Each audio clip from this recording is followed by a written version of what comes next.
Que a graça, a paz, a misericórdia e o amor de Deus nosso Pai, de nosso Senhor e Salvador Jesus Cristo, sejam com todos. Vamos realizar agora o estudo de número 80, que trata sobre o assunto do milênio. Esse é o quarto estudo que estamos regravando, porque ele já havia sido gravado e nós o perdemos. Estamos agora regravando esse estudo. E eu quero aqui sugerir uma outra Bíblia. Eu gostei dessa questão de sugerir Bíblias, né? Eu havia sugerido nos vídeos anteriores aí 3 Bíblias novas que eu havia adquirido. E quero aqui sugerir uma outra que eu já tinha há algum tempo, que é essa Bíblia aqui. Aqui está escrito Bíblia Sagrada, mas na folha de rosto dela aqui eu quero mostrar para vocês, que é a Bíblia Reina Valera. Essa Bíblia é a Bíblia da Reforma Protestante, é uma Bíblia, uma tradução espanhola, né, da Reforma Protestante. Ela foi traduzida para o português e é uma Bíblia, uma tradução muito boa, semelhante à Almeida Corrigida Fiel, né? É uma tradução muito boa,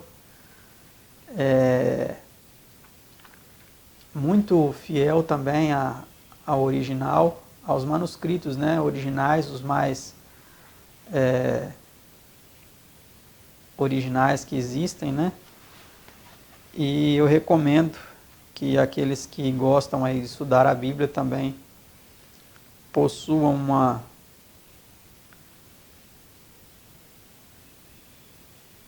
tradução dessa aqui da Bíblia, que é a Bíblia Reina Valera. Feita essa sugestão, eu convido a vocês que se ajoelhem, aqueles que puderem, para orarmos ao nosso Deus. Pai nosso que estás nos céus, te agradecemos por podermos mais uma vez estudar a tua palavra, pedimos a iluminação de teu divino Espírito, a compreensão por este assunto, muito controverso também em nossos tempos, que é a respeito do milênio. Uns acreditam que será aqui na terra, na Jerusalém terrestre, com o Messias aqui na terra, mas nós te suplicamos, Senhor, que nos ajude através desse estudo a compreender realmente se é isso, ou se a Bíblia vem nos mostrando outras coisas. Todos esses favores, ó Pai, nós te suplicamos, em nome de seu amado Filho Jesus. Amém. Então vamos para as perguntas e respostas de nosso estudo. Pergunta 1. Que texto apresenta positivamente o milênio? E vi tronos, e assentaram-se sobre eles, e foi-lhes dado o poder de julgar. E viveram e reinaram com Cristo durante 1000 anos. Apocalipse 20, versículo 4. Então é interessante aqui que tem alguns detalhes, né?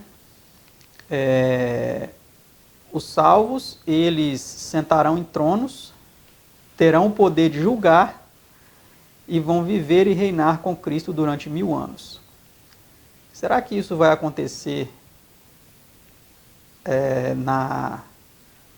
no falso milênio, que acontecerá, que pelo menos eles tentarão transparecer, que vai acontecer em Jerusalém, com o Messias que eles vão colocar, ou que já colocaram? Não sei se no momento que você está assistindo esse vídeo, no momento que nós estamos gravando, isso ainda não aconteceu, mas pode ser que quando você assistir, esse falso Messias já esteja reinando em Jerusalém e enganando muitas pessoas, né? Será que algumas pessoas estarão lá também em tronos, reinando? É algo a se pensar, né? Pergunta 2. A quem julgarão os santos no dizer de São Paulo? Ousa algum de vós, tendo algum negócio contra outro, ir a juízo perante os injustos e não perante os santos? Não sabeis vós que os santos hão de julgar o mundo? Não sabeis vós que havemos de julgar os anjos? 1 Coríntios 6, 1 a 3. Destas passagens da Escritura, depreende-se claramente que os santos de todos os tempos cooperarão com Cristo na obra do juízo durante o milênio. Então, esse é um aspecto importante, né? O julgamento durante o milênio, né? Pergunta 3. Sobre que profecia baseou São Paulo sua declaração? Eu olhava e eis que este chifre fazia guerra contra os santos e os vencia, até que veio o ancião de dias e foi dado o juízo aos santos do Altíssimo. Daniel 7, verso 21 e 22. Então, esse é um outro texto, né, que fala sobre o julgamento, o juízo, do qual os santos participarão, né? Pergunta 4. Quantas ressurreições haverá? Não vos maravilheis disto, porque vem a hora em que todos os que estão nos sepulcros ouvirão a sua voz, e os que fizeram o bem sairão para a ressurreição da vida, e os que fizeram o mal para a ressurreição da condenação. João 5, 28 e 29. Então, nós vemos aqui que haverá, basicamente, aí, grosso modo dizendo, duas ressurreições, né? A da vida e a da condenação. Pergunta 5. Que classe somente participa da primeira ressurreição? Vamos ver. Bem-aventurado e santo aquele que tem parte na primeira ressurreição. Sobre estes não tem poder a segunda morte. Apocalipse 20, verso 6. Então, os que vão ressuscitar na primeira ressurreição são os bem-aventurados e santos, né? São aqueles que são os justos. Pergunta 6. Quando Cristo vier, que fará ele com os santos? Vamos ver se vai levar para Jerusalém ou outra coisa. Virei outra vez e vos levarei para mim mesmo, para que onde eu estiver, estejais vós também. João 14, verso 3. Em outras palavras, Cristo os levará para o céu, para ali viverem e reinarem com ele durante 1000 anos. Pergunta 7. Onde em visão viu João os santos?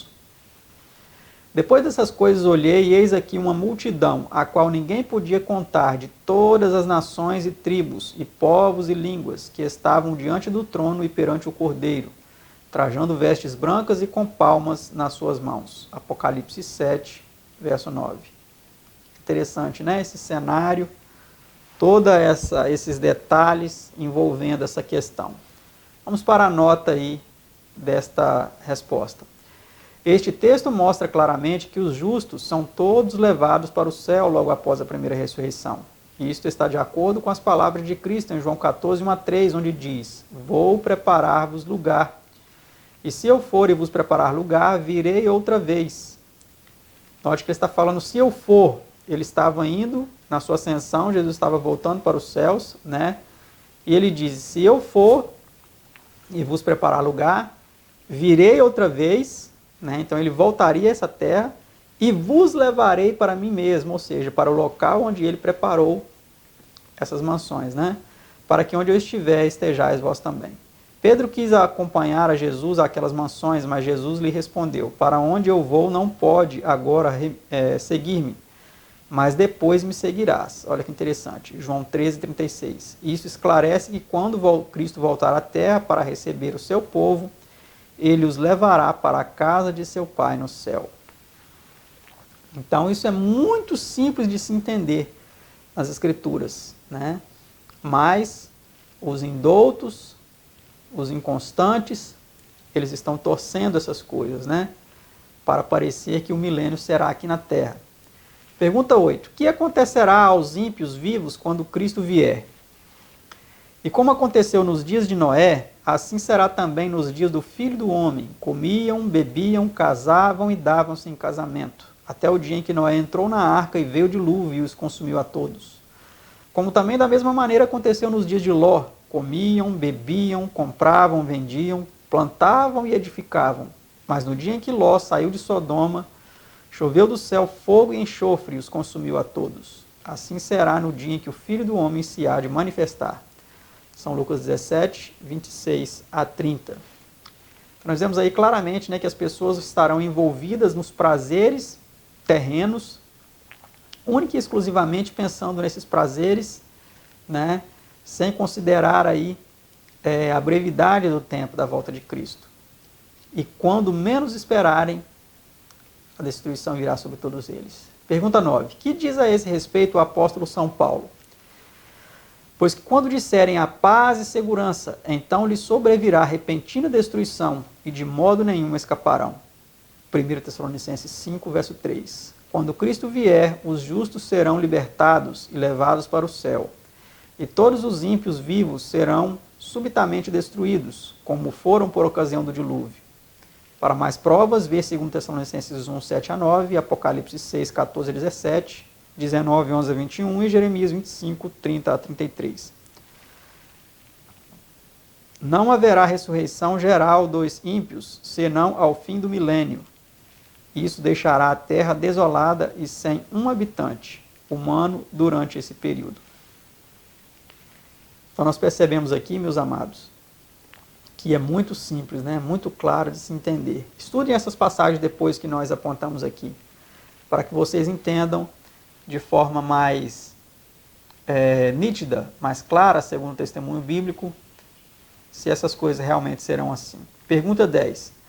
Que descrição faz o profeta Jeremias da terra durante esse tempo? Vamos ver. Observei a terra e eis que estava assolada e vazia, também os céus e não tinham a sua luz. Observei os montes e eis que estavam tremendo, e todos os outeiros estremeciam. Observei e vi que homem algum havia, e que todas as aves do céu haviam fugido. Vi também que a terra fértil era um deserto, e todas as suas cidades estavam derrubadas. Diante do Senhor, diante do furor da sua ira. Jeremias 4, 23 a 26. Então esse texto aqui ele é claro em dizer que haverá um momento em que a terra estará desolada, sem morador, nem aves no céu, escura, as cidades derrubadas. Para as pessoas que creem que o milênio será aqui na terra, esse texto aqui você não consegue encaixar ele em nenhum momento. Em nenhum momento eles conseguem encaixar esse texto aqui. Porque no momento que ele vai acontecer, é o momento que eles estão ensinando que o Messias estará aqui na terra reinando. Então, é realmente um texto muito importante. Vamos para a nota do mesmo. Diz aí: por ocasião da vinda de Cristo, a terra estará reduzida a um estado caótico, a um montão de ruínas. O céu terá desaparecido como um rolo que é enrolado. As montanhas estarão removidas de seus lugares, e a terra ficará em estado de escuridão, terror, desolação e deserto. Vê Isaías 24, 1 a 3 e Apocalipse 6, 14 a 17. Muito simples, né? De se entender. Pergunta 11. Que diz Isaías acontecerá aos ímpios nessa ocasião? Vamos ver o que ele disse. E será que naquele dia o Senhor castigará os exércitos do alto nas alturas e os reis da terra sobre a terra? E serão ajuntados como presos numa masmorra e serão encerrados num cárcere, e outra vez serão castigados depois de muitos dias. Isaías 24, 21 e 22. Então, aqui esse texto ele nos mostra que eles serão encerrados num cárcere, né? Que cárcere seria este? Aqui em uma linguagem figurada, né? Esse cárcere aí é o cárcere da morte, né? E depois de muitos dias, após aí 1000 anos especificamente, eles ressuscitarão para serem então castigados no juízo final, né? Pergunta 12. Por quanto tempo ficará Satanás preso nessa terra? Resposta. E vi descer do céu um anjo que tinha a chave do abismo e uma grande cadeia na sua mão. E ele prendeu o dragão, a antiga serpente, que é o diabo e Satanás, e amarrou-o por 1000 anos. E lançou-o no abismo, e ali o encerrou, e pôs selo sobre ele, para que não mais engane as nações, até que os 1000 anos se acabem. Apocalipse 20, versículo 1 a 3. Então Satanás ele ficará preso aqui nessa terra desolada durante 1000 anos. Essa prisão é uma prisão circunstancial, né? Não haverá mais nenhum ser humano para Satanás enganar, para Satanás ludibriar, para Satanás controlar, manipular, tentar. Toda a sua obra, né, iníqua e perversa estará então finda. Assim como um bandido, quando está preso, ele não pode mais roubar, matar, nem destruir, Satanás ele não poderá tentar, não poderá seduzir, não poderá enganar, porque não haverá mais nenhum habitante aqui nessa terra. A terra estará escura, desolada. Por isso, ela será uma grande prisão, né, para ele. Vamos para a nota aí desta resposta. O termo abismo, Gênesis 1, verso 1, aqui é empregado, aplica-se à terra em seu estado de isolado, deserto, caótico, escuro e desabitado. Neste estado permanecerá ela durante 1000 anos. Esta será a tenebrosa prisão de Satanás durante este período. Aqui, por entre as ossadas dos ímpios mortos e que sofreram a morte por ocasião da segunda vinda de Cristo, as cidades destruídas e os destroços e ruínas de toda a pompa e poder deste mundo, Satanás terá a oportunidade de refletir nos resultados de sua rebelião contra Deus. Mas a profecia de Isaías diz: serão visitados depois de muitos dias. Então, esse será realmente o estado caótico em que a terra estará durante 1000 anos, e também Satanás e seus demônios, né? Pergunta 13. Os justos mortos serão ressuscitados por ocasião da segunda vinda de Cristo. Quando serão ressuscitados os outros mortos? Os outros mortos não reviveram até que os 1000 anos se acabaram. Apocalipse 20, verso 5. O termo milênio, que significa 1000 anos, compreende o tempo em que Satanás estará acorrentado e os homens ímpios e anjos maus deverão ser julgados. Este período é limitado por 2 acontecimentos diferentes. Seu começo é marcado pela terminação da graça, o derramamento das 7 últimas pragas, a segunda vinda de Cristo e a ressurreição dos justos mortos. Termina com a ressurreição dos ímpios e sua final destruição no lago de fogo. Muito fácil de entender, né? Vamos para a pergunta 14 agora. Que mudança ocorre na situação de Satanás ao fim dos 1000 anos? Vamos ver o que acontece com ele. E depois importa que seja solto por um pouco de tempo. Apocalipse 20, versículo 3. No fim dos 1000 anos, Cristo, acompanhado dos santos, vem de novo à terra para executar o julgamento dos ímpios e preparar a terra por meio de uma recriação para ser a morada eterna dos justos. A esse tempo, em resposta ao chamado de Cristo, os injustos mortos de todos os tempos acordarão para a vida. Esta é a segunda ressurreição, a ressurreição da condenação. Os ímpios ressuscitam com o mesmo espírito rebelde que antes possuíam. Então Satanás é solto de seu longo período de cativeiro e inatividade. Então este é o cenário, né? Após os 1000 anos, Satanás é solto e os ímpios ressuscitados, né? Pergunta 15 e penúltima deste nosso estudo 80 sobre o milênio.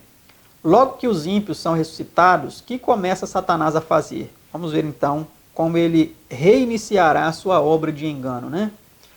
E acabando-se os 1000 anos, Satanás será solto da sua prisão e sairá a enganar as nações que estão sobre os 4 cantos da terra, Gog e Magog, cujo número é como a areia do mar, para as ajuntar em batalha. Apocalipse 20, versículos 7 a 8. Então, após essa soltura, né, essa libertação de Satanás, porque os ímpios vão ressuscitar, ele vai ter agora pessoas para enganar, para seduzir, que é o que ele mais gosta de fazer, né?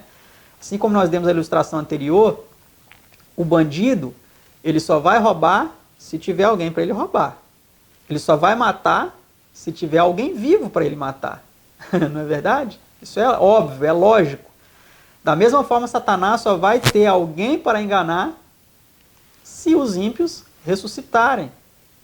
Satanás só vai ter alguém para seduzir, para continuar a sua obra de engano, sua obra satânica, quando os ímpios ressuscitarem, né? Então isso mostra para nós que agora ele será solto, né? Porque os ímpios vão ressuscitar e ele vai ter pessoas para enganar. Vamos para a última pergunta, pergunta 16. Contra quem vão os ímpios fazer guerra e qual é o resultado? Então vamos ver então a sua obra de engano, né? Ele seduzirá os ímpios, agora ressuscitados, para atacar a cidade, que descerá do céu, a Nova Jerusalém. E vamos ver aí o que vai acontecer. E subiram sobre a largura da terra e cercaram o arraial dos santos e a cidade amada. E de Deus desceu fogo do céu e os devorou. Apocalipse 20, versículo 9. Vamos aí para 2 notas em nosso estudo para compreendermos isso melhor. Este é o último ato no grande conflito entre Cristo e Satanás. Toda a raça humana se encontra ali pela primeira e última vez. Ali ocorre a separação eterna dos justos e dos ímpios. Nessa ocasião é executado o juízo divino sobre os ímpios no lago de fogo. Esta é a segunda morte. Ela põe fim à grande rebelião contra Deus e seu governo. Ouve-se então a voz de Deus ao sentar-se em seu trono e dizer aos santos: Eis que faço novas todas as coisas. E das ruínas fumegantes da velha terra surgem ante os olhares extasiados de milhões de remidos um novo céu e uma nova terra, em que encontrarão uma herança eterna e uma eterna morada. O milênio é o grande sábado de repouso, tanto para a terra como para o povo de Deus. Por 6.000 anos, a terra e seus habitantes estiveram gemendo sob a maldição do pecado. O milênio, o 7º milhar de anos, será um sábado de repouso e libertamento, pois que diz o profeta relativamente à terra: todos os dias da desolação repousou, segundo Crônicas 36, 21. Portanto, resta ainda o repouso para o povo de Deus, Hebreus 4, verso 9. Isto precede o estado novo da terra. Então, meus amados, essa é a verdade a respeito do milênio. Essa história de que o milênio será em Jerusalém, aqui na terra, é um engano, é uma falsidade, tem sido propagada aí por muitas religiões. Os testemunhos de Jeová falam muito sobre isso, ensinam muito isso. Na realidade, eles estão sendo testemunhas de Satanás, porque é Satanás que vai propor 1000 anos de paz aqui na terra quando ele vier imitar Cristo. Então precisamos estar muito atentos para não sermos enganados, para não sermos ludibriados. E o triste é que muitos irmãos que conhecem a verdade, que abandonaram aí a trindade, né? O falso Deus trino que nós conhecemos aí, o que foi feito para introduzi-lo, né? em nosso conceito de Deus. Nós descobrimos aí essa falsidade. E muitos agora, crendo no Deus verdadeiro, em seu Filho, né, unigênito, estão aceitando aí essa teoria do milênio na Terra, teorias aí relacionadas a conceitos do judaísmo e etc e tal. Meus amados, vamos estar atentos, não vamos nos deixar enganar, porque será algo realmente muito triste se curvar diante de Satanás, achando que ele é o Messias aqui nessa terra, lá em Jerusalém, no milênio, ou em qualquer outro lugar que ele for, né, para enganar as nações, né? Será realmente muito triste. Então que Deus nos abençoe, né, nos ajude a não sermos assim enganados. E aqui temos um soneto, né, em nosso estudo bíblico número 80, e eu quero aí recitar esse soneto a vocês. Diz assim, o título é Saudade, de Raimundo Correia. Aqui outrora retumbaram hinos, muito coche real nestas calçadas, e nestas praças hoje abandonadas, rodou por entre os europeus mais finos. Arcos de flores, fachos purpurinos, trons festivais, bandeiras desfraldadas, girândolas clarins atropeladas, legiões de povo bimbalhar de sinos.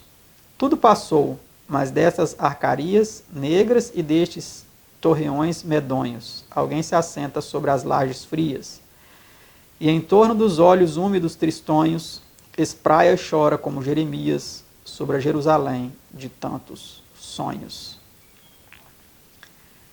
Que realmente isso não se cumpra em nós, né? Que nós não choremos aí por ter sido enganados na Jerusalém terrena com respeito a ela, mas nós nos alegremos na Jerusalém celestial e que depois descerá dos 1000 anos aqui a essa terra. Que Deus abençoe a todos, obrigado por estar aí conosco em mais esse estudo e até o próximo estudo, se Deus quiser. Tchau.